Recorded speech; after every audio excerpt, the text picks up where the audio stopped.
Oh, Yes, sir, my man. what's good, dude? How you doing, Brian? I'm well. Cool, man. I'm really glad to have you on, man. Yeah, man. Sorry, I forgot about a previous meeting today. So Yeah, no problem. Well, yeah, man. Well, I'm gonna kick it off, man, with the introduction. So tell us a little bit about what you do, what you've been doing the past, however long you've been doing it. I know you've been doing it for a while, but you know, actually, before you do that, I'll kind of start off with how I know how I've been connected with you. So, I mean, we've connected. I guess it's 3 years now, and I had the pleasure of getting to stay at your crib on the weekends while I was living out in Chicago for a couple months. And man, this guy is truly a man who cares about his community, is invested in it, and is dedicated to making a difference. You do a lot of other things that are on a national level and a global level, and I'll let you talk about that here in a bit. But I just want to say, man, you really are the real deal, one of the realest I know. That's why we want you here to just get your thoughts and perspective on things. So I'm gonna open it up to you. You can tell people a little bit about what you do, and we'll get kicked off. man, that this means a lot coming from you. Appreciate you. Appreciate your wife, Crystal. You guys are an encouragement to me. I saw you guys just bought a house. Yes, Congratulations. sir. We'll have to talk about what that means for your long-term plans, but We'll yeah, talk. man. Yeah, I'm excited about this opportunity just to talk with you and so forth. Yeah. So, man, it's how do I sum up? My heart really is my life was impacted because of a Christian man who kind of took me as he kind of stepped in the role of his father figure in my life. Really mentored me, really walked with me in a very critical time of my life, around 12, 13 years old, when I was trying to figure out who I was, what I was here for, so forth. And man, my life was impacted, and so it just made sense that, well, this is what Christians should do, right? Like, walk with other people, love on them, serve them, point them to the scriptures, share the gospel with them, so forth. So I've tried to do that with my life. So my wife, I don't know if you know, Heidi and I just celebrated 20 years of marriage Hey, last week. let's go. And God hasn't given us biological kids, but we've always just had an open house. And so right now we got 3 guys living with us, and we've probably had 200 over our 20 years of marriage. 200. Hold up. Let's pause on that. 200 people that have gone through your house, lived with you, done life with you, ate breakfast with you, done dinner with you. Now, are you talking 200 people who are, seminarians and like what kind of guys are you having? Man, yeah, we've had a little bit of everybody. I mean, you're probably one of the few seminarians who've ever. We've had a few of you. But man, we've had everything from homeless people who just needed a place to stay. We've had people come out of jail and just needed a hand. We've had people, teenagers who their family just needed help, raising the teens, and so we've taken them in. And then we've had young men and some women as well, but mostly I would say mostly men in our house over the years, who are just looking for discipleship, just looking to be poured into, to be invested into, to kind of see how we live our lives and learn from it. So a little bit of everybody, usually 3 to 5 or so people at a time. Right. So Brian, for people who don't know exactly where you're located, where you're situated, where do you live? Yeah, I'm in the city. What context are you in? Yeah, I'm in the city of Chicago. I grew up, for those who are watching who may not be familiar with Chicago. Chicago, the rougher neighborhoods are south side and west side of the city. I was born and raised and have always lived on the west side of Chicago. So kind of grew up in one violent neighborhood.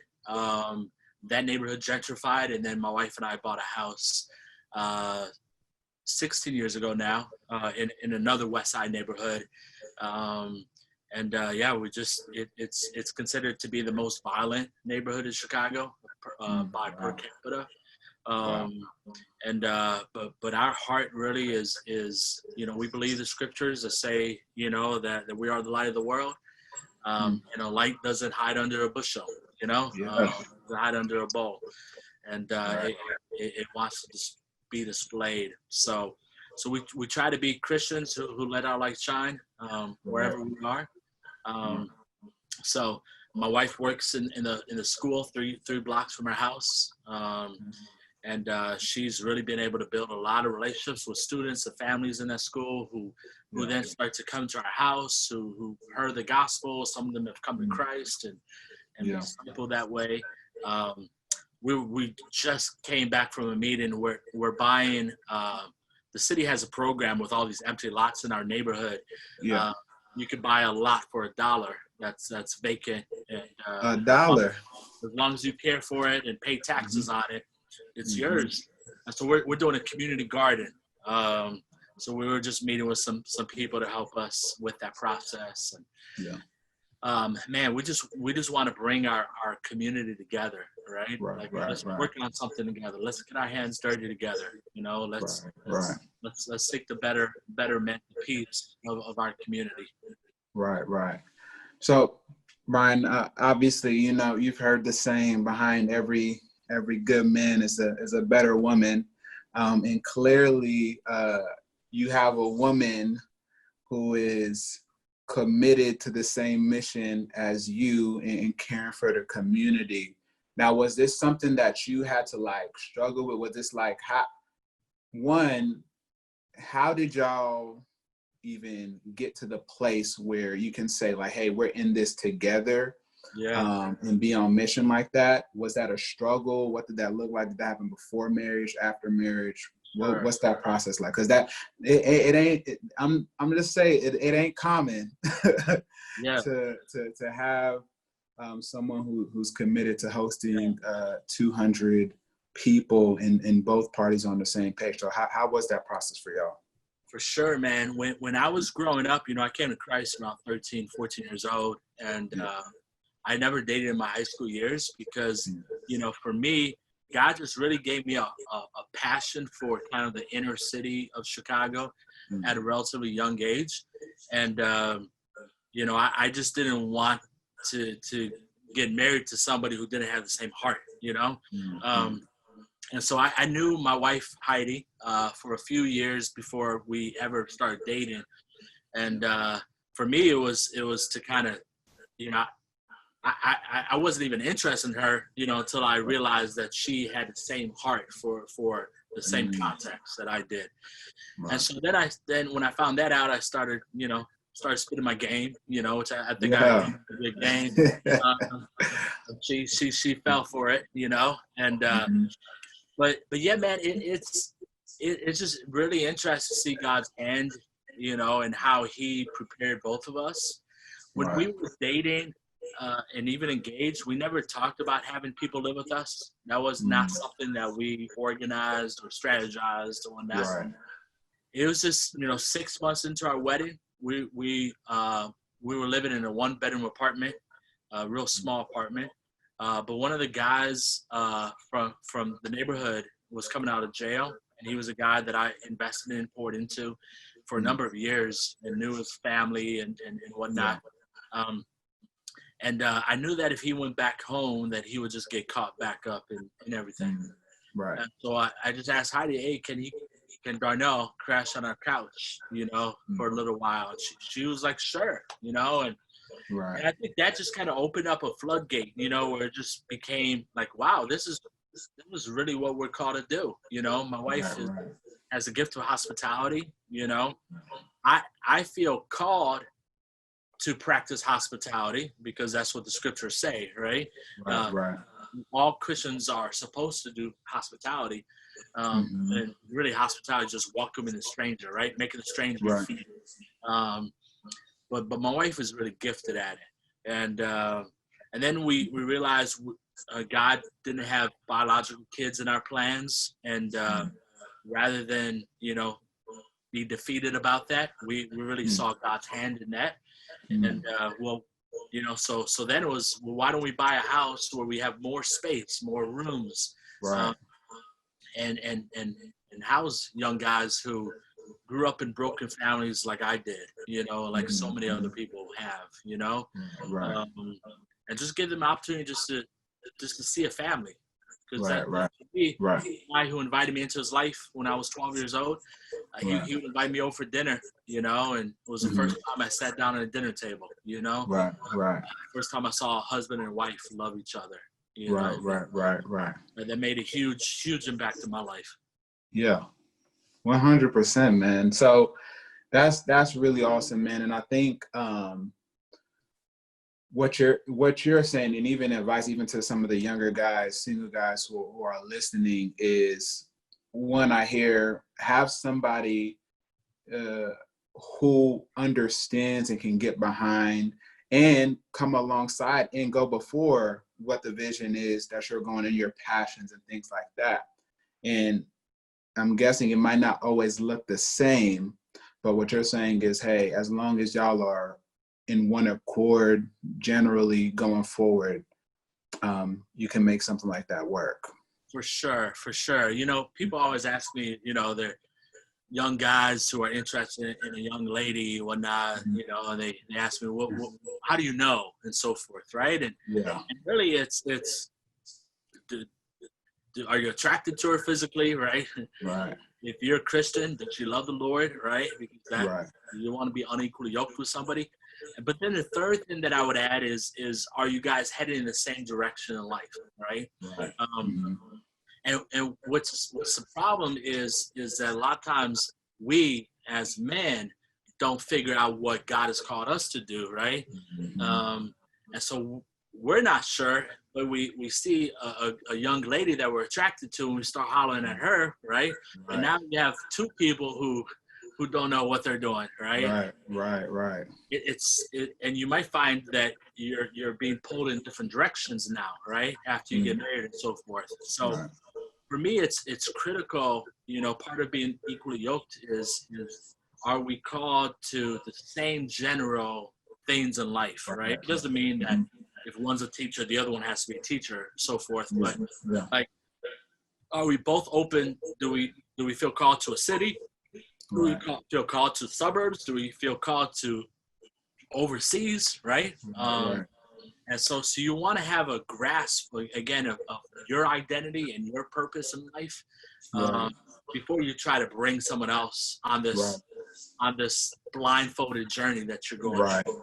Right. That's good.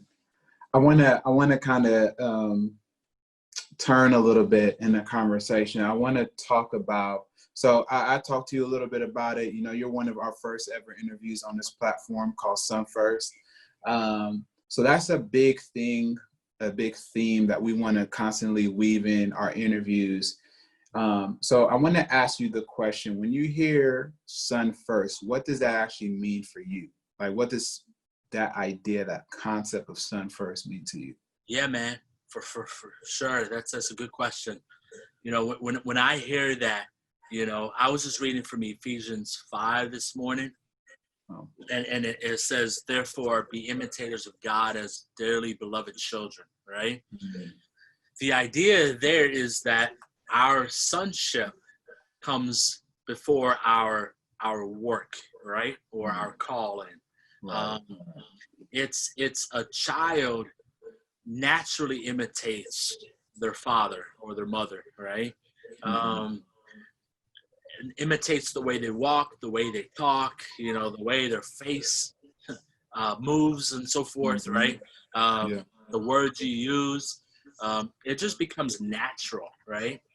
And so much of worldly religion, right, is you do the works and then you earn the right to be part of the religion, right? Christianity is the total opposite, right? It is you are a son or a daughter, you are a child, right? And as out of that comes the work and comes the fruit of that life, right? Right. And so it's important for us because, you know, the gospel message leaks, right? We come to Christ knowing that we can't save ourselves, but then along the way we start to believe the lies of Satan that, you know, that our salvation is based off of our works, right? And that's why Paul writes the book of Galatians, right? Who bewitched you, you know? Right. You who've come by faith and now have departed from that, right? Right. So yeah, we have to put the horse first, right, before the cart. And for the Christian, that is, we are first children of God, children of a God who wants to be a father, right? Wants us to sit on the couch with him, wants us to trust him and jump in his arms, you know, as he's in the pool, in the deep end of the pool, right? And yeah, man, I think that's an amazing title, you know, son first, and just again putting the priorities first. Right. There we go, man. That's our whole mission statement. You done broke it down exegetically and everything, man. So that's everything we're about, and I just appreciate you breaking that down, man. Talk to us about this thing called Legacy Conference. So before you start, I want to say this is one of the dopest conferences I've ever been to. And for me, at a time where Christianity was beginning to look a certain pigment, just put it like that, in some of the context I was in, even though, you know, I was doing this campus ministry that was, you know, primarily for Black students, a lot of the other spaces in the area I'm in were very white, you know. And for me, going to a place like Legacy Conference, it was just a game changer, because I'm meeting urban believers who are Black, white, Hispanic, from all kinds of backgrounds, coming together, worshiping our Lord. And I just want to say, man, it's such a dope conference and a dope idea. But, you know, you're the one who started it. For those who don't know, Brian is the founder of Legacy Conferences. They happen mainly in Chicago. The main conference happens in July, right? But there's conferences in Houston and LA, New York. So talk about, one, how did that get started? What stirred up inside of you to get this thing started, and how did it become what it is today? Yeah. You know, I mentioned a little bit of my story again, you know, in that, you know, someone when I was 12 years old really took me under their arm and just walked life with me, and really helped me to understand what a father is, so that I could see God as a father, right? And shared the gospel with me, and just lived it out in front of my life, right? And as I, you know, was growing in the faith, I just figured that's what Christians do, right? It's we get the gospel, we receive it, and we give it, right? And I realized that so much of our Christianity is really just about attending a service, giving of our tithes and offerings, so forth, but not really, again, being salt and light in the world, right? So we just started doing some trainings in Chicago for really kind of lay people, and just what does it look like to be a disciple who makes disciples, right? And realizing that it's not just for those who are paid by a church, you know, and it's not those who go to the mission field overseas, right? It's not them only, right? No army will win a war that only the generals fight, right?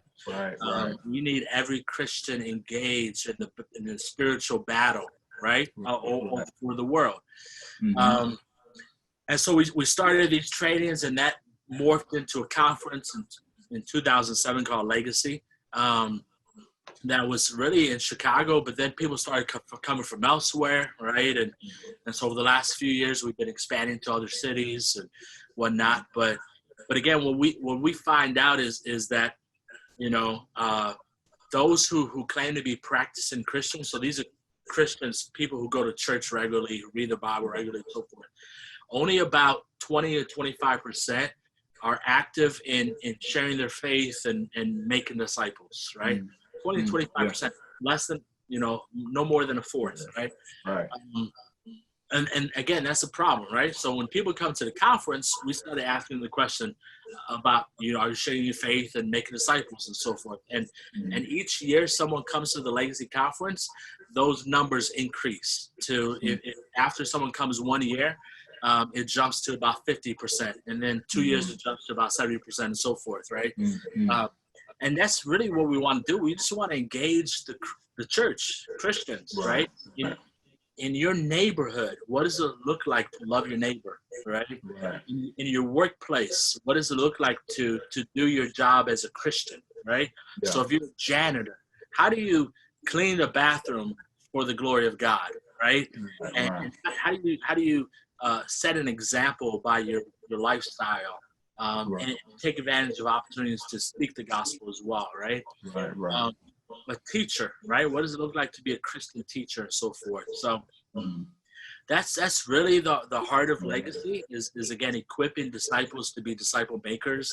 Knowing that that's how a city and a community and a world changes, right? So yeah. Cool. So, obviously a lot happening with COVID-19. Changing a lot of plans. Do y'all have anything currently in the works in the near future, or what's that all looking like? So we wrapped up Legacy 2020. We're gonna do 4 what we call regional conferences in LA, Houston, Atlanta, and New York City. So we did all those virtual because of COVID. Right. And then Chicago was gonna be this past week. This week, right now, it's supposed to be Legacy Chicago. And so we just canceled that, because we already did 4 virtual conferences, and we're planning for next year right now. And we really sense that God is, I hope that no church returns to normal. I hope that no Christian returns to normal, right? Like, there is no way that this pandemic happened just for the sake of it, right? Like God's hand is in it, right? Or for those who love Him and are called according to His purpose, right? And so we've been trying to listen. God, what are you doing? What are you telling us, right? So forth. And to me, again, our heart was always to equip the everyday Christian to make disciples and so forth. And yet this huge conference birthed out of that, right? Where a conference, I don't know how many people would have ever put on a conference or an event, it takes a lot of work, a lot of planning, a lot of strategy, a lot of funds and so forth, right? And so we did that for 14 years, and I think we're able to make a huge impact. But what we want to do is make these conferences much more mobile and much more feasible and reproducible, is what we're working on now. So we've just been putting out the word to get people to sign up to be part of a Legacy chapter in their city. And over the next couple of weeks, we're going to be determining kind of what cities to focus on. But the idea was with these chapter members, they're going to meet together once a month. Every other month we'll be kind of at all chapters together virtually, and we'll bring in presenters and teachers and so forth to kind of equip them. And then the alternated months will be them planning out the conference, them planning out ministry in their city. They might do a community outreach. They might work on some police reform issues in their city. They might adopt a school or whatever, right? But it's really to equip that group of people to again be salt and light in their city. And so that's what we're looking at for the future of Legacy conferences. Is they're going to be run by local chapters who are going to be equipped and growing throughout the year for ministry. Cool. I'm super excited about that. That's pretty dope, and it's exactly what you're talking about of how do we bring what's happening at this conference to everyone's neighborhood who's coming. You know, how do you engage your neighborhood in a way that is gospel centered and glorifying God? And you mentioned something about, you know, police reform and in your neighborhood, in your city, and things like that. Now, you've been somebody who's been involved with multiple justice campaigns. You've helped and fought for and advocated for laws, even in Chicago. And I know you're doing stuff around the nation. What do you feel as specifically a white male believer is what in you kind of shifted that made this a responsibility you feel the burden to take? You know, because I talk with a lot of people and they're just kind of learning about, they don't understand, they don't really get it or get the role of a Christian in this. So explain to me what was that shift in you, and then what's an encouragement or even a challenge that you would give to other white believers? Yeah. First of all, let me just make a little clarification that I'm white Puerto Rican. Okay. So, it's not gotta get that Puerto Rican in there. Let's not leave the Puerto Rican out. But well, man, yeah, I think you know. I mean, hold on. I was today's years old when I found that out.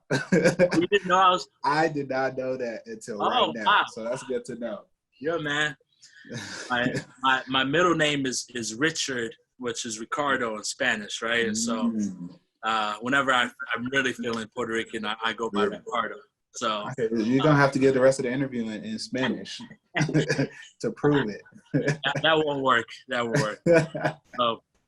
But you know, the scriptures tell us to love the Lord our God with all of our heart, soul, mind, and strength, right? Like God created us as holistic beings. He doesn't say just worship me in spirit, right? He's like, worship me in everything you have, right? Mm-hmm. Worship the Lord your God with all your heart, all your soul, all your mind, all your strength, right?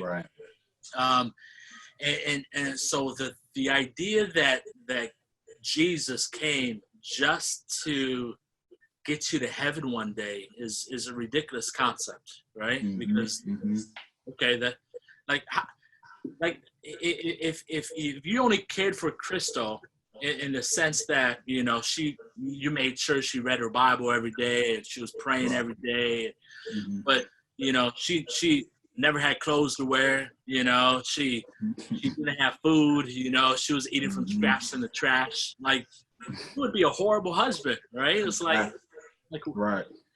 how could you say you love Crystal if you only care about one aspect of her life, right? So again, to me, it's just not even going into scriptures. It just doesn't make sense, you know, being singular focused in that way, right? So some people who say just preach the gospel, it's like, now let's go into scriptures. Did Jesus just preach the gospel? Like I read about him giving sight to the blind. I read about him raising the dead, the feeding the hungry, right? Talking to the woman at the well, who's at the well at noontime because she's an outcast in her society, right? The woman who's caught in adultery, right? Who's everyone's ready to stone, you know. He turns it back on them, right? It's like, which one of you is without sin, right? So he's always given dignity to the whole person, right? And I think he sets the tone really in Luke chapter 4, verse 16 to 31. It's him coming into the synagogue in Nazareth where he had been raised, and the scroll of Isaiah is given to him. And he opens it up to what we know as Isaiah 61, right? it says, the Spirit of the Lord is upon me because he has anointed me. Right. To bring good news to the poor, right? Mm-hmm. This ESV says to proclaim good news to the poor. King James says preach good news to the poor. But the Greek word is one word that we could best translate as gospelize or bring good news, right? Preach it, teach it. And so the whole idea is Jesus says, I'm the one who brings good news to the poor. Now he continues on reading from Isaiah 61 to break down how he brings good news to the poor, right? The first thing he says is, I preach, which is a different Greek word than previous, right? So this Greek word literally means to speak it, right? Right. So it says he has sent me to proclaim liberty to the captives. To me, that's spiritual good news, right? We are in captivity to the bondage of sin. Satan has us blinded to it, right? And yet God does an awakening for our souls, and he opens up our eyes, right? And gives us a new heart, right? And that is good news, right? That we're, as believers, I'm no longer a slave to sin. If I sin, I do it because I choose to do it, right? Not because I have to. But that's typically what people focus on, right? As Christians, I should say, more so in the white evangelical circles, right? But then he says, and recover the sight to the blind, right? That's so good news, right? Yeah. And we see Jesus did more than just give sight to the blind, but again, it's the idea of that he meets physical needs, and we may not all have the power, right, to heal the blind or to raise the dead and so forth, right? Yeah. But what does it look like for us to be people who care about people's physical needs, right? Right. Later in the Gospels, right, at Matthew, was it 20, 22, 25, somewhere in there, right? It talks about, people say, when did we see you hungry and without food? And when did we see you in jail and so forth? And Jesus says, what you do for the least of these, you've done for me as well, right? And then he says to set at liberty those who are oppressed. That Greek word oppressed, someone who's shattered or bruised, they're beaten down, right? And we understand that those who have been abused, those who have been oppressed, right? You give up hope on life. So the battered wife, right? The child who's been sexually molested, right? They think less of themselves, right? That now affects how they perform in school, how they perform in life, and so forth, right? Yeah. And so to me, that's social good news, right? That right there is social gospel. And to me, Jesus was a social gospel warrior, right? Again, he speaks spiritual good news.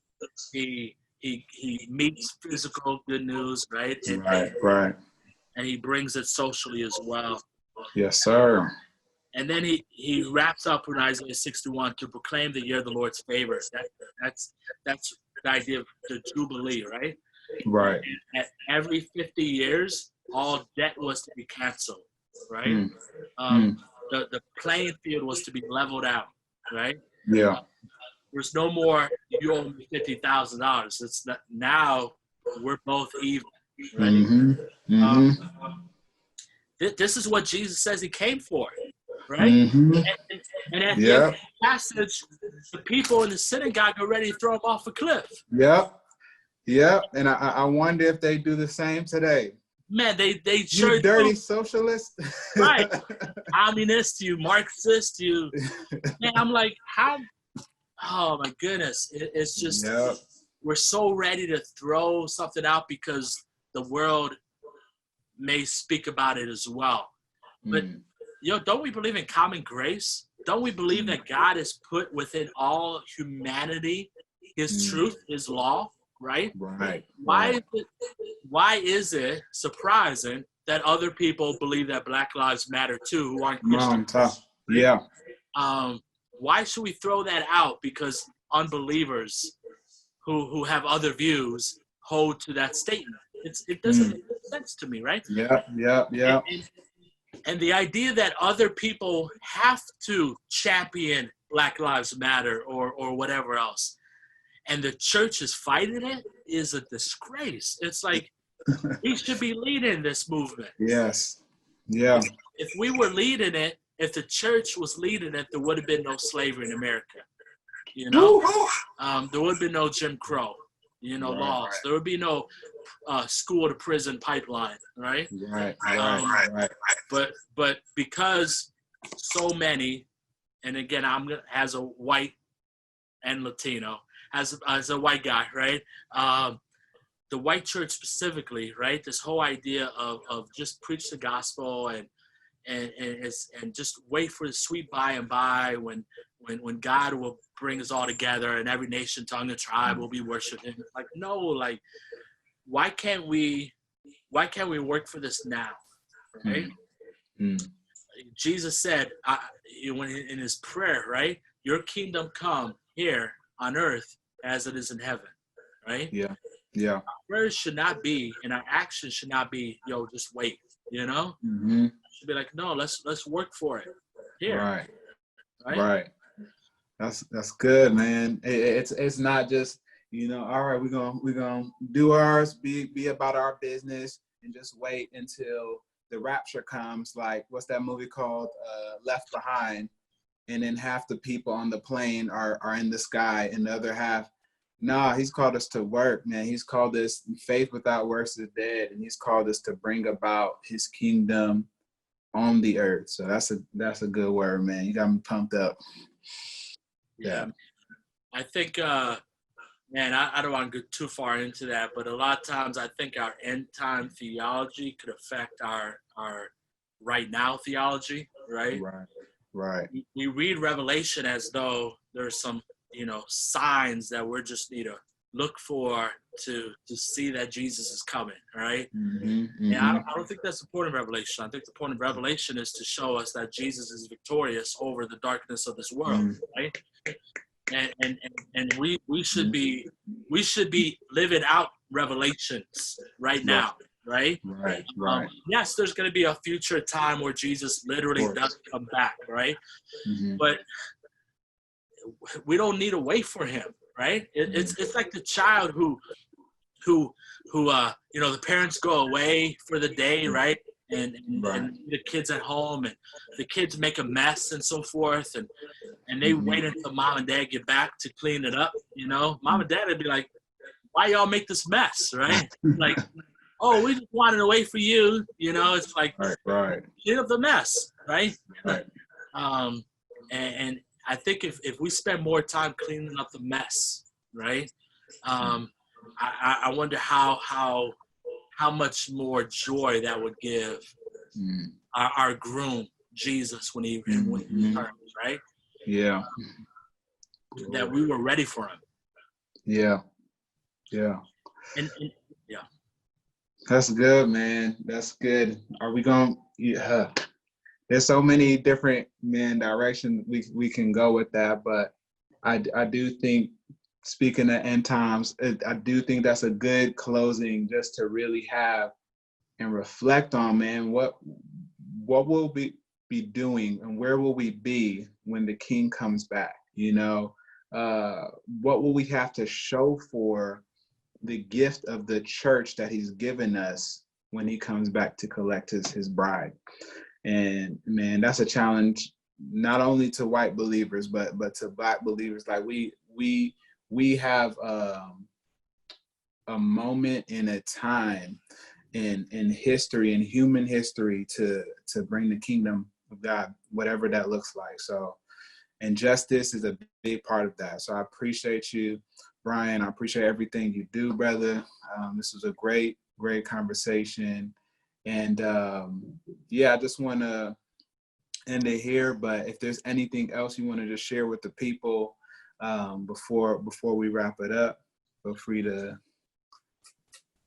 Man, I would just say, let us be people who love the Lord our God with all of our heart, soul, mind, and strength, and who love our neighbor as ourselves. Right? It's the vertical and the horizontal. Right. If we're if we have one without the other, we have an imbalance, right? Right. So there needs to be the intimacy with our Father, right? There needs to be the pursuit of holiness in my life, right? To look like Jesus Christ. But that has to also play out in the relationships that we have amongst each other, right? Yeah. And the lawyer asked Jesus, well, who's my neighbor, right? That question is nothing more than distraction from loving your neighbor, right? It's like that's what the whole Black Lives Matter debate comes about, right? It's like that's nothing but a distraction from you doing what you got to do. Love your neighbor, right? Stop fighting these legal arguments about who your neighbor is and how you to love them. And it's like, just love them, right? So yeah, man, just that's what I think if we all just focus on those two things, right? God, help me to love you so that I can love others, Our church is going to grow. Our cities are going to change. Our nation is going to be impacted by that. But it starts with me, right? And it starts with you. So yeah. Good stuff. Good word, brother. Well, thank you, man. And we'll definitely got to do this again, bro. Do a part 2. For sure. Let's do it, man. Yes, sir. Yes, sir. Well, have a good one, man. You too.